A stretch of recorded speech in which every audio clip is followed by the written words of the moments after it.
জানো, আব্বা আজকে বাজার থেকে এত বড় বড় 4 কেজি ওজনের 4টা বিকেট মাছ নিয়ে এসেছে। মা এইদিকে মাছগুলোকে আঁশ ছাড়িয়ে দিচ্ছে।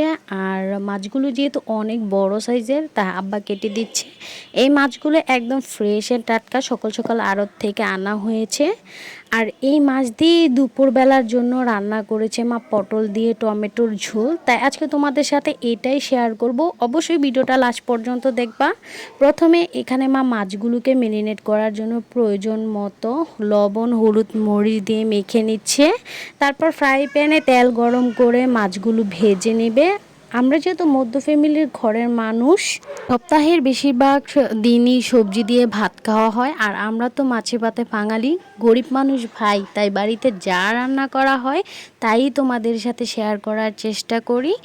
মাছগুলো ভাজা হয়ে গেলে ফ্রাই প্যানে পটলগুলো দিয়ে হালকা পরিমাণে হলুদ দিলে পটলগুলোকে মা ভেজে নিল।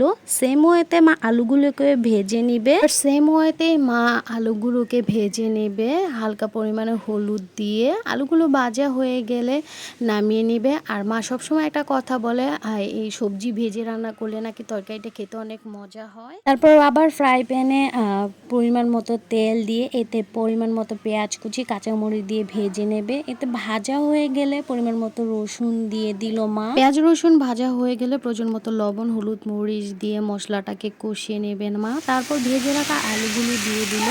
মশলার সাথে মিশে ঢাকনা দিয়ে ঢেকে আলুগুলোকে কষিয়ে নেবে মা। আলুগুলো কষিয়ে নেওয়া হয়ে গেলে ভেজে রাখা পটলগুলো তরকারিগুলো ভালোভাবে কষিয়ে প্রয়োজন মতো পানি দিয়ে ঢাকনা দিয়ে রান্না করে নেবে মা। তারপর টমেটো দিয়ে ঢাকনা দিয়ে ঢেকে রান্না করে নেবে। টমেটোটা যেহেতু অনেক তাড়াতাড়ি সিদ্ধ হয়ে যায়, তাই টমেটোটা আর কি পরে দিয়ে দিল মা। আগে দিলে একদমই টমেটোটা গলে যায়। রান্না হয়ে গেলে এক এক করে মাছগুলো দিয়ে নামিয়ে নেবে। তরকারিটা দেখতে কতটা লোভনীয় হয়েছে।